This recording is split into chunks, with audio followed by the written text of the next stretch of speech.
Camera এইদিকে। কেমন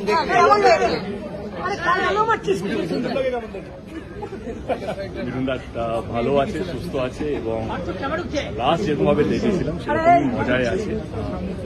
definitely normal routine check up, যেটা সকালে মনে হচ্ছে যেরকম কিছু না, যেটা মিঠুনদা আমাকে বললো।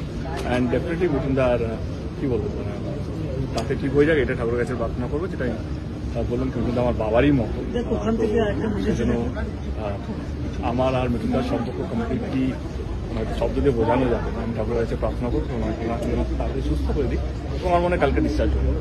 ভিন্ন রাজনীতির মানুষ, তবুও অভিনয়ের জগতের আপনার সহকর্মী, কি দেখবেন এই যে সৌজন্যতা বোধ একটা?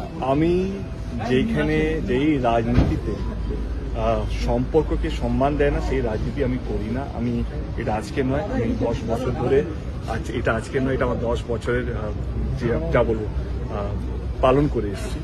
আমার কাছে আমার সম্পর্ক, আমার কাছে আমার কাছের মানুষরা সবচেয়ে বেশি ইম্পর্টেন্ট। তারা কোন দল করছে, কি দলে আছে, তারা কি ভাবছে, সেটা আমার কাছে ইম্পর্টেন্ট না। এবং আমি চাই আমার বন্ধু বান্ধব দুজনরা তার জন্য সবাই সুস্থ থাকুক এবং ভালো থাকুক।